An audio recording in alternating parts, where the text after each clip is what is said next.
Disclaimer. The thoughts and opinions expressed by our guests are not necessarily the views of Tash, Becky, or Be Your Best You podcast. Hey there, lovely people. Welcome to Be Your Best You with Tash and Becky, your go-to hangout for all things spiritual, subconscious, and downright magical. We're here to sprinkle a little mystical wisdom into your everyday life and help you level up your reality. Picture this as your cosmic coffee date, where we chat about the unseen world, blend in some psychology vibes, and stir up the subconscious magic. Get ready to be the queen of your own reality, live a life that lights you up, and have a blast doing it. So grab your latte or your tea and let's dive into another episode of Be Your Best You, where the mystical meets the mundane and your best life awaits. Cheers to creating magic together. Let's do this.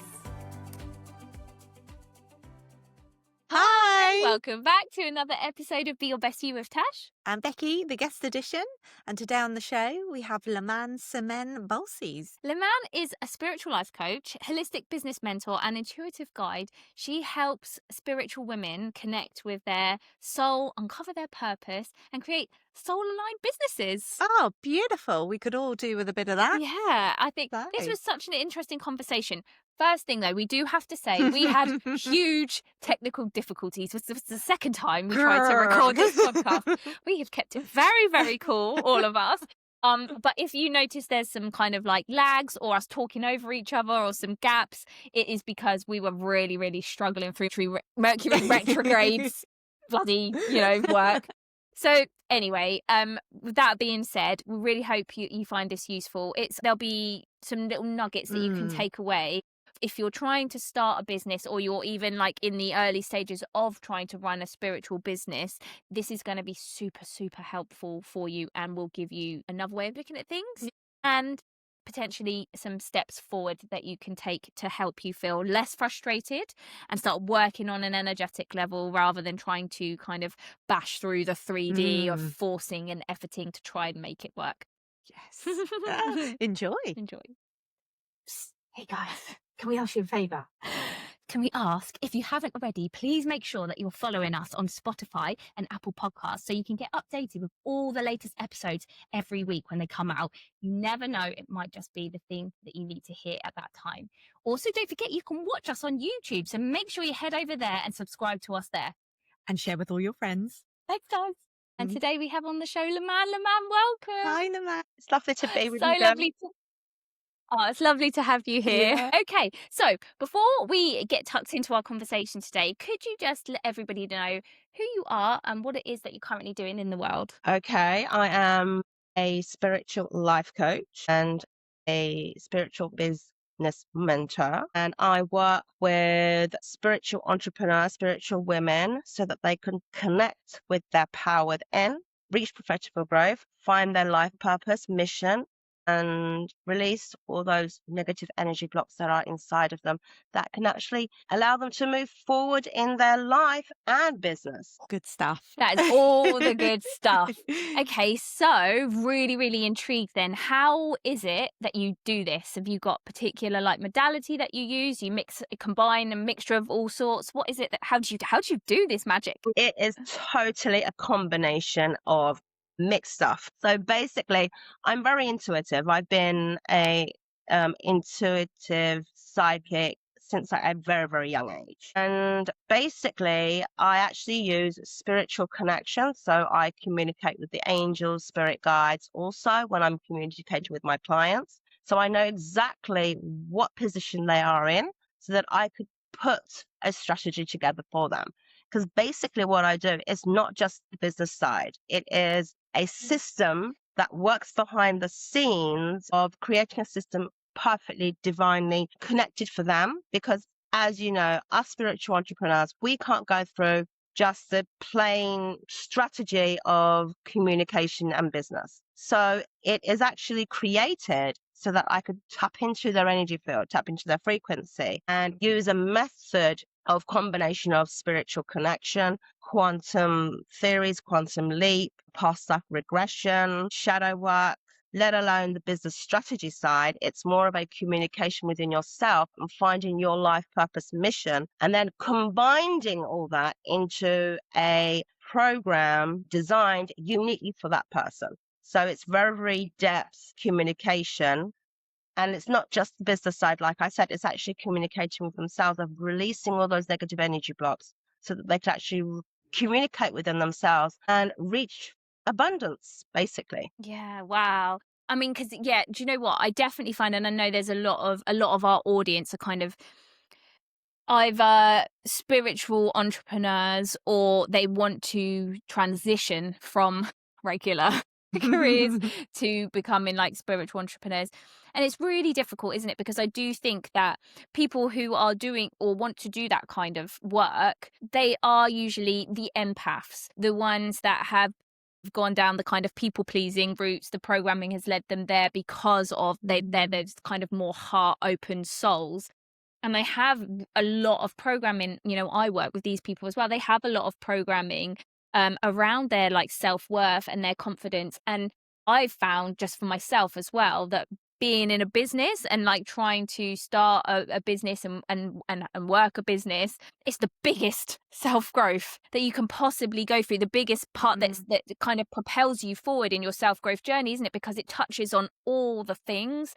And I really do think that for like your work, like you're saying, it is less about the strategy and more about the identity piece and the beliefs and the energy field, isn't it? Because I think that we don't particularly, we as in like people who are kind of wanting to work in the spiritual world, don't work in the same way as, say, corporate work or the way that the like everyday business people work. It just doesn't feel good to us. No. So there's an awful lot that you're doing there to help people if you're doing both sides of it.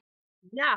I mean, because I went down that rabbit hole as well. I used to have a local office, and then I closed that local office, and I had a calling to start working online. And when I first started, I invested in so many business coaches trying to teach me how to, convert my business actually to be online, as well as, having local customers. And it was like, they weren't getting what I wanted to do. It was like totally, it was nonsense to me at that time, because it was just strategy, follow this rule, follow that rule. And, if you do this certain thing, you'll get 20 clients a day, and this, that, and the other. But it was like, okay, I've gone down that rabbit hole. No, that's not what I want. So I just sat there. I cried my eyes out, and I said to my guides, tell me what I need to do. And that answer was, help other spiritual entrepreneurs connect and reach profitable growth. I was like, what? I was like, me? I can't do that. I don't know how to do it myself. And it just started coming. All those things that I learned from other business coaches, and I combined it with my own methods, and it just all came together. And then I started doing the test drives. I started connecting with clients, and it just worked so perfectly. I was so happy with myself that I was actually helping these women to find the actual core issues of why they can't succeed in life. And the most important thing was that hits me all the time is many spiritual entrepreneurs fear to put their business out there, and fear of showing their true identities. And that was something, like you said as well. I mean, it was something that was sort of out of reach for many, as building up that confidence inside of them that, hey, it's okay to be spiritual, right? I mean, it's the age of spirituality now. And there are so many people that actually need us so that we could go out there and heal the world together, basically. And it all taps into your inner frequency, the manifestation of who you want to be. We just lost you a little bit there. But you said it's about tapping into your inner frequency. Yes, like tapping into your inner frequency. And I definitely want to dive more into that, because I hear a lot of people going, yeah, but how do you do that? And what is this? But first of all, I just wanted to say, I love what you said about how, when you said, like, help me, what am I supposed to do? And then your guidance was saying, go out and teach people and help people to do the very thing that you're trying to do and you feel like you haven't got figured out. I love that. And I think it's so brave. And I want everybody, like, the reason I'm picking up on this is because I want people to hear that and pay attention to that, because so many times we think that to lead or to help, we have to have it all figured out, and we don't. No. Because let's be honest, very rarely do we have everything figured out. The point of being a leader or someone that's helping somebody else is that you have the courage and the bravery to say, Yeah. I'll step first and I'll kind of like hold your hand and I'll go out there first, but you follow Yeah. me, and to hold your hands up and say, do you know what? I haven't got everything sorted out, but this is what I did and this is what I didn't do, and don't do this because I did this and that didn't work, but it might work for you. But you know, and I just think that's what we need more of as well, because I do think a lot of people who are in the spiritual entrepreneur space, they are like hounded again by this kind of imposter syndrome, good enough syndrome, and it's stopping great people who have so much to share and offer. The people who are supposed to be the leaders, this is stopping them from doing it because they think they have to have it all figured out, and you don't. You just need to have courage to go first. So yeah, that courage inside you, you know, and it's like, you know, basically it's, you know, manifesting who you want to be, and the way you do that is actually releasing those negative energy blocks, because whatever you manifest for, even if it's a business, relationship, you know, health, anything, it's all to do with the frequency that you're in line with. Like, you know, your connection with the divine, your belief system, how you in line with the universe around you, and that mirrors back to you. And that the most important thing is that I have learned is that when it comes to succeeding with anything, first of all, it starts with the inner work. So that's, you know, your shadow work, your belief system, your communication with yourself before you can actually communicate with others. Yeah, 100%. It definitely all starts within. Yeah. And I think once that's a really great thing about, you know, manifestation has become very trendy, hasn't it? I want to, you know, it's kind of in everybody's vocabulary now. I'm going to manifest this, I'm going to manifest that. And while like that's very surface level and doesn't really hit the nail on the head, what is great is that concept becoming popular is helping people to understand, okay, so I have to first of all create within me, and then that will project into the external reality. And I think that that's really important, isn't it? But I'm really curious. So how do you, when you talk about helping people kind of release their, you know, energetic blocks in their energy field, what is your process to do that? Because everybody does it in slightly different ways and from different modalities. So if someone like, you know, is listening now and they can say, right, okay, I want to be a spiritual entrepreneur. How do I clear my how do I clear my energy, and how do I create that frequency of what I want to be and what I want to manifest? I know that's quite a big question, but how do you just go about doing that? What's your method? Deep, actually. I mean, I'll try to explain it in at least words as I can, but it's like, first of all, it's knowing exactly where you are right now. So that's your fears, your negative thoughts, how you feel about yourself. It's like the most basic method is to actually write it down, right? Tell yourself how you feel.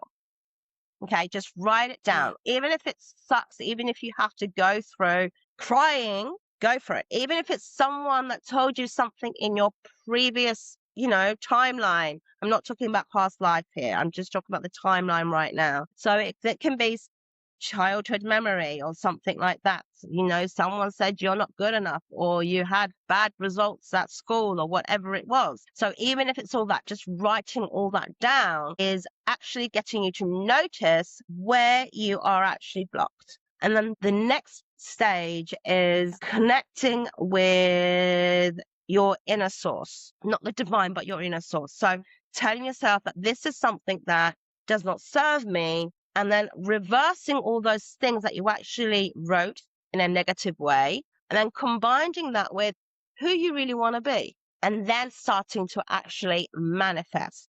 But I use the law of assimilation, basically, because it's, you know, feeling the result, the end result, and knowing that it's already there. And the other method that I actually use is getting you to know that that reality is already existing, right? So when every thought actually exists in the concept of the quantum reality. And when you tap into that frequency of your thoughts, you have already created that assimilation.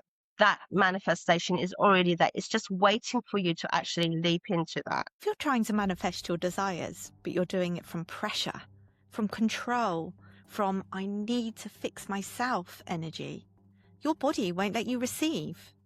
We made you a free 12-minute nervous system reset called Return to Self, so you can soften first and then create from the right energy. It's linked in the show notes. But another thing that I get a lot from people is, yeah, but it's not working. You know, I'm doing all the work, but it's not working. I still not where I am. A lot of coaches, therapists who actually talk about manifestation and, you know, tapping into your inner frequencies say that, you know, don't think negative. You always have to think positive. But my concept is think negative, release those emotions, let them go, because if you hold on to them and you press them, there's no way you're going to be manifesting who you really want to be. So it's the first core is actually crying and letting it all go. And then once you feel that that's all gone, then the process starts of communicating with your life purpose, your mission, who you want to be, where you want to be in your life. And that's where it's good to have someone like you, Leman, guiding you through that, because like we've said before, haven't we, when you start doing the shadow work, sometimes you can get like a bit addictive and you do it too much, don't you? And you need that guidance to step out of that stage and onto the next. Yeah. And it is, and okay, I know that, you know, I've experienced this a lot where, you know, just clients are just crying their eyes out, you know, saying they can't go through this, you know, saying that they can't do this because there's so much emotions inside of them that, you know, they have to release to, you know, manifest what they want to be. And like you said, the guidance that I take them through is, you know, soft, gentle, angelic. And, you know, after they wake up, they're like, oh, wow, you know, I can't believe that I've actually released this. I mean, I actually had a client who was going through a bad marriage. She didn't know where she was. She didn't know where she was going. She didn't know what to do with her life. We released out all those things right back from her childhood into her past life. And then we actually went into tapping into her timeline right now. We released so much, you know, intensity inside of her that, you know, it was astonishing the way she actually came out of her shell. And now she studied, she's a massage therapist, she has her own method, she combines it with bioenergy, Reiki, she has her own little business that she's doing, she's moved on in her life. We've worked for a really, really long time together. And, you know, I think almost about 2.5 years we actually worked together. And she is astonished from, you know, the way she looked then and the way she looked now. And I even said to her, you know, take a picture of yourself and put it next to a picture of you, you know, when we first started. She actually looked at herself and went, wow, I can't believe that that person was me, you know. Yeah, that's amazing. And it's so fascinating, isn't it? Because when you start doing this work, you do become a completely different person, and that is reflected in the way you look as well. Yeah, isn't it? I was going to say, do you think it's your lens? So you're looking at that other picture of yourself, and maybe to someone else they both look the same, but to you look very different. Yeah, I think it can be. I think it can be both. That's so interesting that you say that, because I had a conversation with my daughter yesterday. Like, we were looking in the mirror, and I was like, Soph, she's 14, and I just thought this is a really healthy conversation to have, because I was thinking about it myself. I was like, yeah, Soph, it's really funny, isn't it? Sometimes I can look in this mirror. I was in my bathroom mirror, and I can think, yeah, looking quite good, you know, like looking trim, looking slim. And then the next day I can look and think, oh God, like what's happened to me? Why do I look so big? And I'm like, Soph, that just goes to show we do not see ourselves as we are. No. We see ourselves as we believe we are. Yeah. And it's just so powerful, because clearly you don't go from looking like a stunning diva on one day to looking like a big monstrosity the next, you know, but it feels like you do, doesn't it? And it's not, it's the way, it's the lens through which you see yourself, and it's this energetic work that we're doing, isn't it? It's the, releasing these kind of beliefs of ourselves, and it's not just about, we're talking about looks here, but it isn't about that. It's like you start having that self-worth, you build that self-worth, you build up all those things about yourself, and you do see yourself in a different way. I know that's a bit of a tangent, but it is so true. But I do think then I think that work is on an energetic level, you're seeing that through your own lens, and maybe other people won't see it. But I do think that if you hold that frequency for long enough, that's when it collapses into reality. And that is when you genuinely do look like a different person. And people do say, oh my gosh, you do look like two different people there, because you have you physically changed yourself from doing the energetic work first, which just comes back round to what we were saying earlier, isn't it? I mean, other people say to you, gosh, you look different, you've changed, people actually see that you look different, you've changed. And it's the inner work that makes that progress. It's those negative energy blocks, clearing your aura, connecting with yourself, with your inner self, because basically we all know that when we are drained or we're in depression, even though like you try to put makeup on, right, you try to look good, but you know that you're not feeling good and you're just trying to put a mask on, but your reflection shows everything. Even if you try to dress up like a diva and try to look like one, but you're not feeling that inside. And everyone around you actually sees that difference. It's like when you're feeling good about yourself, people are like, oh, you look like you're glowing today or something like that, because we don't realize, but we and of everyone around us do pick up on our energy and our frequency, like you said, our aura. We assume, because we're so reliant on all of our senses, that it's because she looks different or she's looking great, but actually it's not. It's your energy field that you're putting out. So I have a question for you, Leman. When you say about kind of clearing these things from your aura and your energy field, and I know you said you were intuitive psychic, do you, the way that your skill or ability works, can you see these energy blocks in somebody's aura, or do you know that they're there? Do you work in that energetic realm? Are you more working on like a tangible realm? How do you see it? I'm just really curious to see how you kind of see it and how you work with it and how people kind of clear their like stuff out of their field in their aura. Okay, I'm revealing all my top secrets now, am I? So basically what it is I see when I connect with that individual person. I also sense and I also hear. So I'm actually channeling as well as I'm actually doing this kind of work. So, I do light language activations, clearing blockages. I also go into their Akashic records. So if they have anything from ancestral or from past life, if it's something to do with their karma. Also, I work with them with their inner energy blocks. So that's the chakras, clearing those chakras, letting go of those emotions. Where are those blockages? So let's say, for example, you have a blockage in your root chakra. We work on that root chakra. You don't have to tell me what it is. We just work on that root chakra and we release what that blockage is. I get the insights and the tuning anyway from that. So we actually work from clearing that blockage, releasing it out and allowing the chakras to actually flow in an energetic field, frequency of, balanced communication. Because if one chakra is blocked, obviously, as you know as well, the others, it actually blocks the others from working. So when you're actually connecting with the divine, the source, your higher self, if one chakra is blocked, then that can even lack you from even communicating within yourself so that you can actually manifest your desire. So it's quite deep work. Yeah.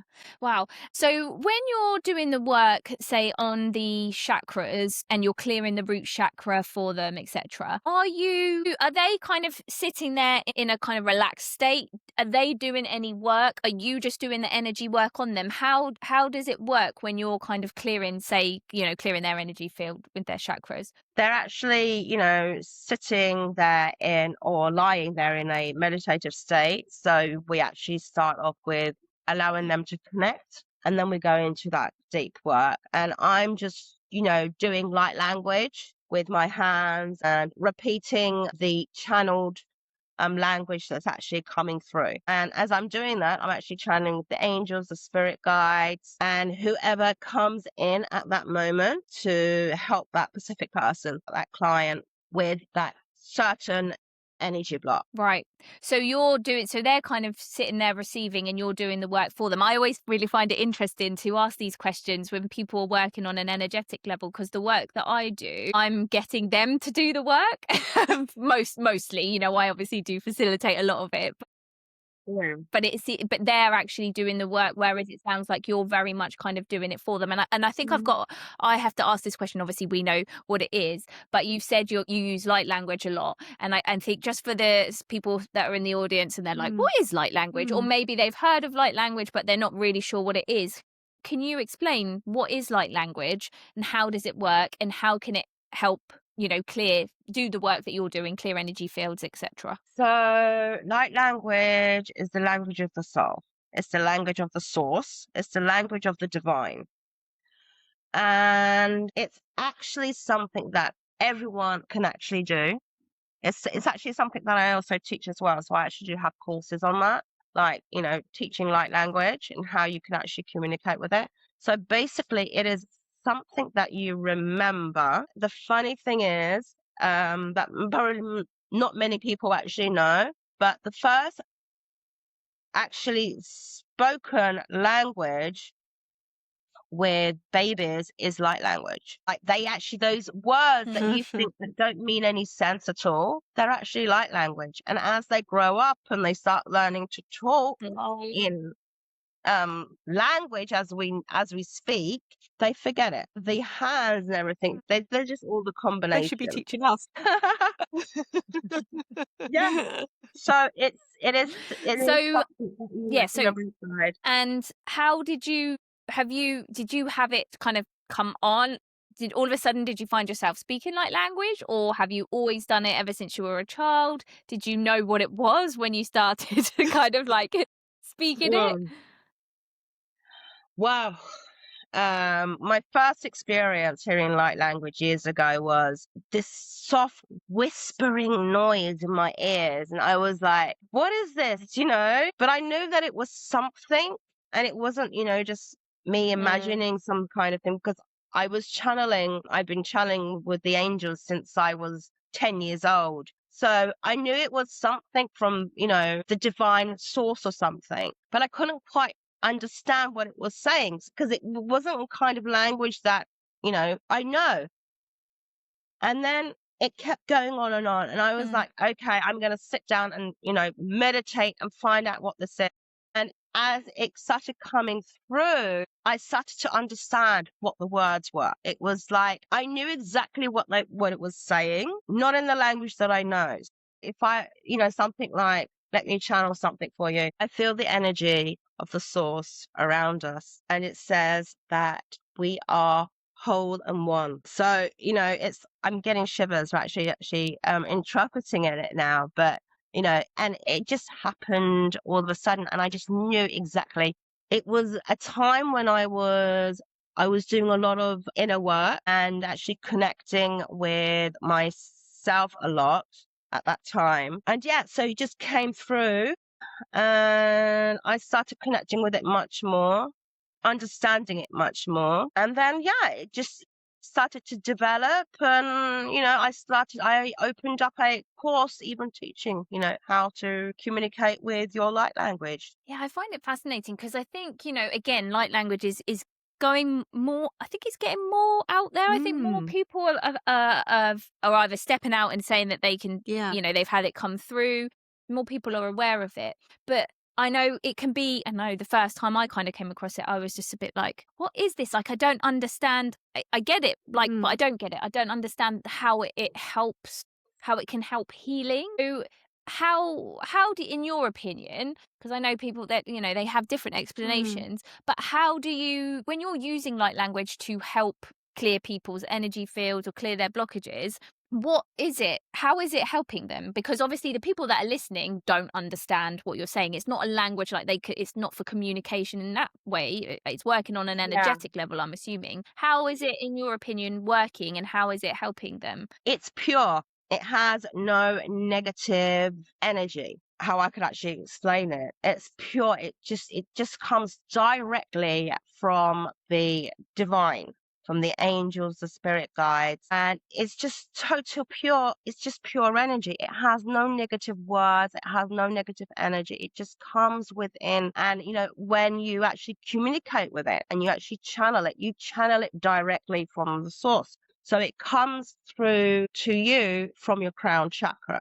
And the only way you can communicate with your crown chakra is when you don't have any negative thought or energy. Because the crown chakra is like what I call, it's like a intuitive sponge where you actually get the signals from the divine only if you don't have negative energy thoughts in your crown chakra. So many people that, say that they can't sense anything or that they can't feel anything is because they're either too overwhelmed with the material world around them, or they have so many blockages that they need to release that so that they could communicate with their divine connection. I hope I've explained that in a way that So everyone when can you understand. say, yeah, I know it's really hard, isn't it? Because with stuff like this, we don't really have the language and the vocabulary to explain what's happening, do we? But when you just said there with because I felt loads of people go,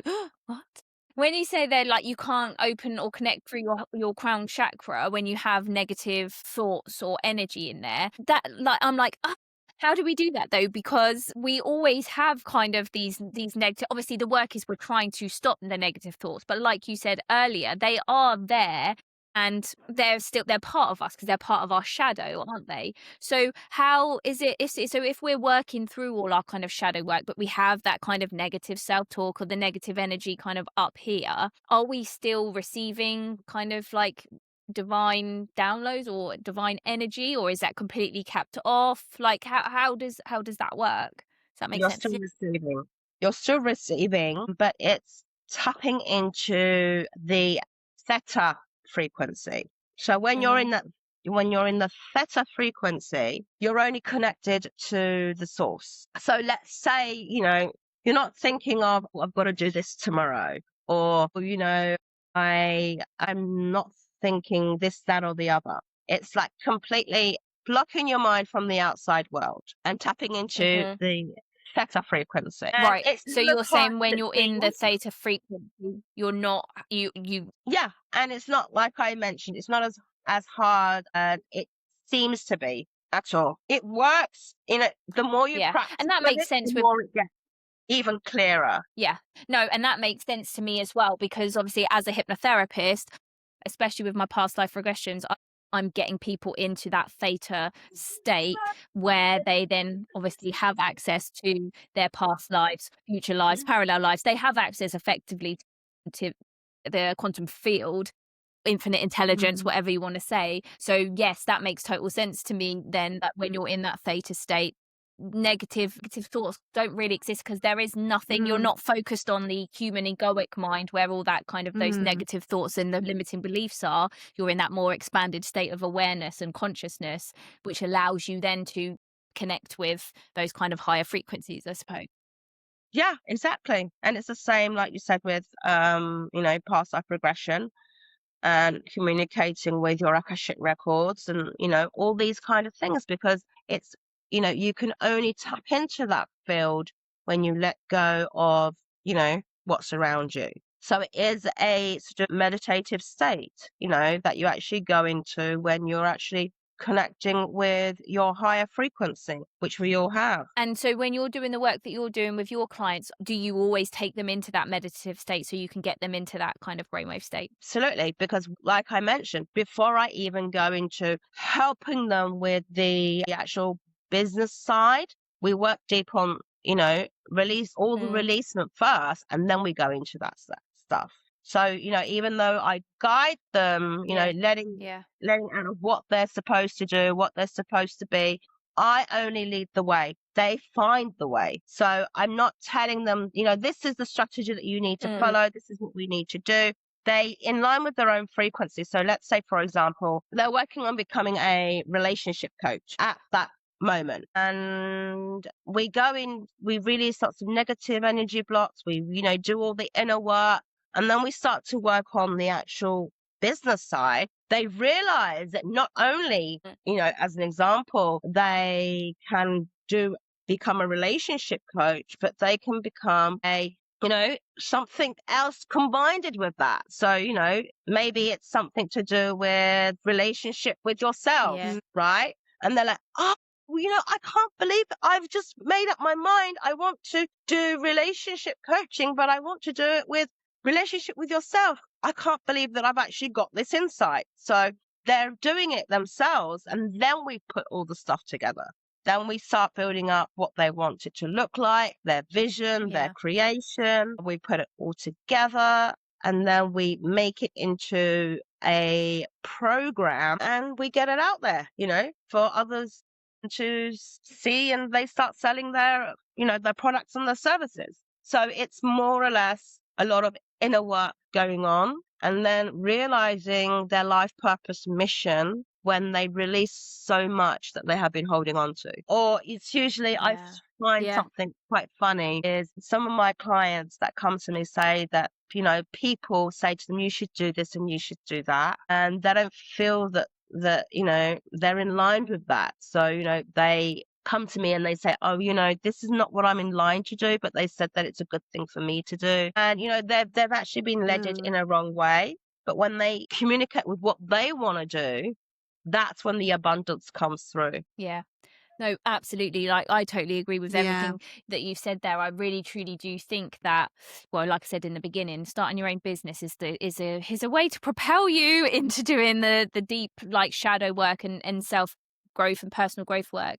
And I think, we can try and think, oh, what strategy? And we try and follow other people's strategy. But I've definitely found for myself, I've been in that situation where I have done that, and I've done courses, and I've just always felt like, that I get it, but that doesn't work for me. And I always find myself brought back to, nope, there's some more inner work I need to do. And because I know that once you've done the inner work, the strategy for you will appear. It's not like you have to find the strategy and you have to do the course for the strategy. Once you've done the inner work and you've got back in touch with, like you said, like where your soul purpose is, where your soul mission is, it then becomes very evident the strategy that you're going to use, because now all of a sudden you're not trying to kind of like come at it from a place of, oh, I must do this or I must do that because you've got to prove your worth, or then you'll be good enough, or because you're scared of financial insecurity. When you've done the inner work first, you're coming from a good foundation, a place of, well, I know I'm worthy, I know what my mission is, I know how to trust my intuition, all like the basics, things that you start uncovering when you've done the inner work. And then the answers kind of just appear in front of you without having to struggle and strive, because you're doing it from a place of, connecting back to yourself, I think. Yeah. Yeah. If we could all do this, that would be like, it's getting people back in touch with thinking for themselves and trusting their intuition in any walk of life. That's amazing, isn't it? If we could, I think we give too much away to all these outside influences, the news telling us what to think, or all the coaches, and say, here, this is the only way to do this strategy is the only way to do that, this is the only way to start a business. Everyone telling and none of them's wrong, but they're working. I think we always have to remember they're working for that worked for that person because that's who they are as a soul. And yes, that was successful for them because they did all the things that I've just said about the inner work, and they found their way, or maybe they happened to stumble upon it. But just because it worked for them doesn't mean it's going to work for you, and it doesn't mean the opposite is going to be wrong. Like you said, it's brilliant because you're doing the work with them, the inner work with them first, and then you're helping them do the strategy, which I just think that is the perfect, that's the formula. If it, like, formula's like, no, there's no formula, but the formula is this: do the inner work, and then you'll find the strategy that's aligned to you, and that could be anything. And it could be a strategy that someone on the internet is saying, oh my God, do not do that. That's the worst thing you can do. Yeah, exactly. And, it is.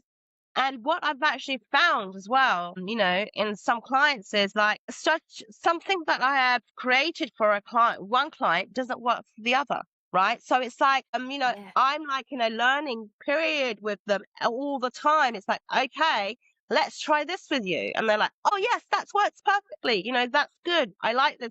And, it's really weird because it's like everyone is different. So if you, set a strategy like a normal business coach would or a normal business would, right? They just follow the rules. But spiritual entrepreneurs, don't like following the rules, right? It's not the rules that work. It's the eternal work that works underneath of, what they want to put out there.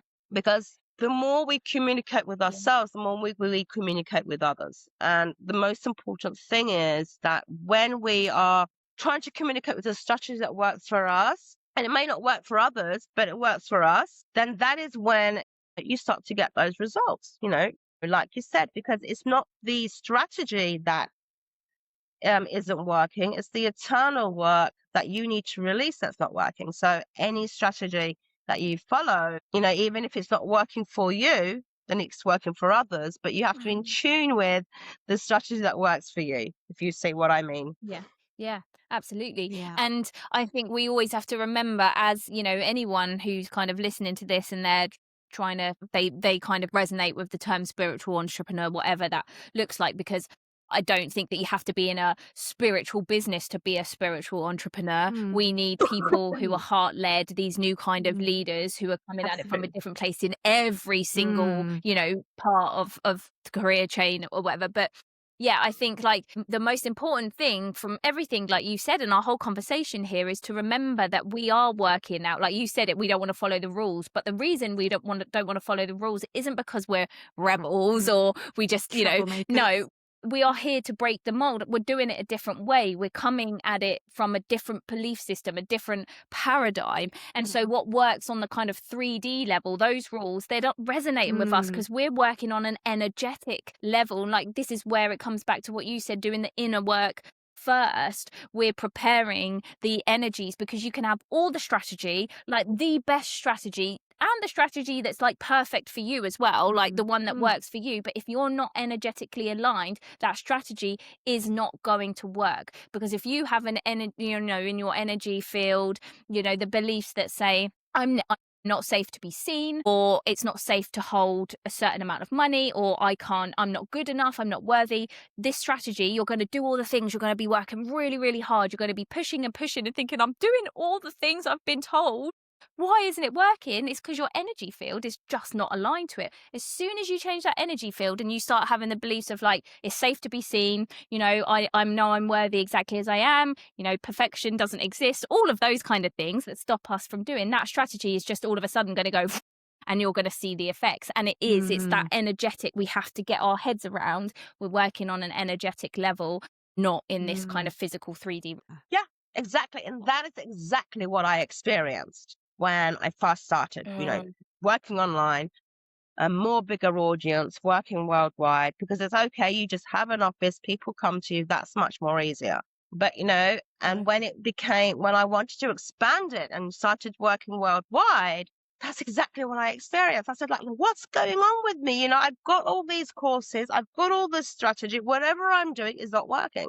And then I thought, okay, I just started doing my inner work, started communicating with myself, started to find out what's happening inside of me. And then it just all clicked. And I thought like, oh my God, I've actually been experiencing all these things because this was my life purpose mission. And it was like, wow, that's cool. Yeah, that's amazing. Yeah.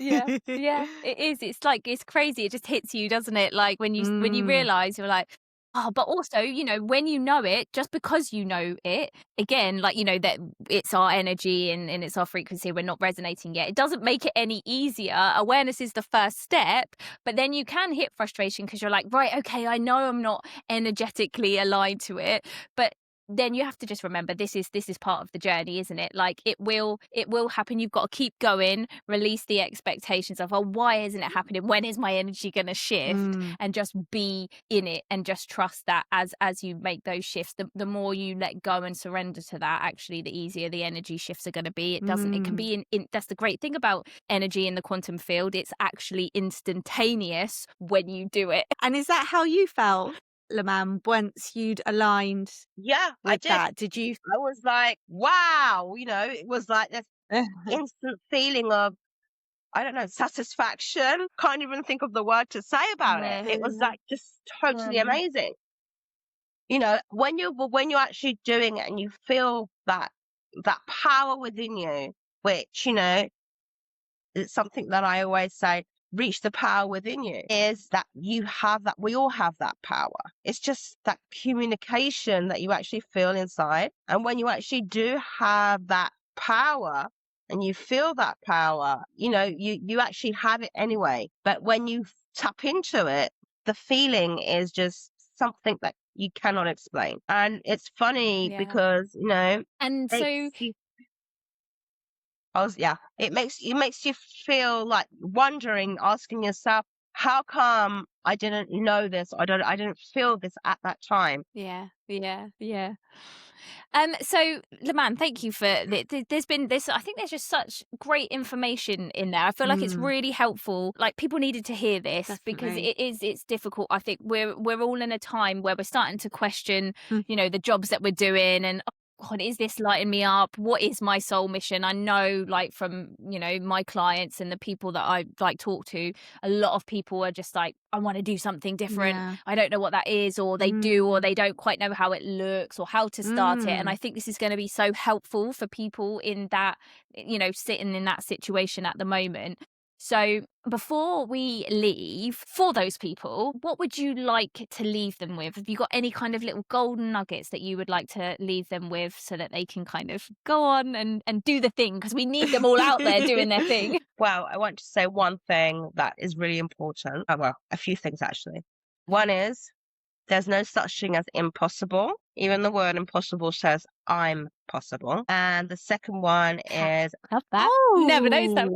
Yep. So it's secretly coded in the word I'm possible. When you break up the two letters at the beginning, it actually says I'm possible. And the second one is, even some days may feel as if you've dropped down. That's perfectly normal. It's a stepping stone for you to step back, relax, and take the moment and to upgrade yourself. So you may have a certain time that, your abundance isn't flowing. Maybe you're not getting any clients, or you're not getting enough clients, or, things are just pulling back. That's the reason for you to pull back and relax, focus, and it's an upload, a download that is coming in for your next step of making it even better. So I want to point that out. That's awesome. Thank you so much. I think that, and I couldn't agree more. Totally agree with both of them. Definitely. Thank you, Leman. It's been an absolute pleasure to have you on the show. Thank you so much. Thank you, Leman. It's been awesome. Yes, thank you. It was a great pleasure as well. It was amazing. Where can people find you? Well, I've actually got Facebook and Instagram as well. They can either find me on Angel Light Spirituality, Instagram. Awesome. Perfect. I'll put all the details in the show notes. Yeah, I've actually, my Linktree link, I think I've also got that there as well, so they can communicate with me from there. Awesome. I'll put all your details on the show notes anyway. It's been an absolute pleasure. And until next time, guys, we will see you next week. Take care. Bye. Bye.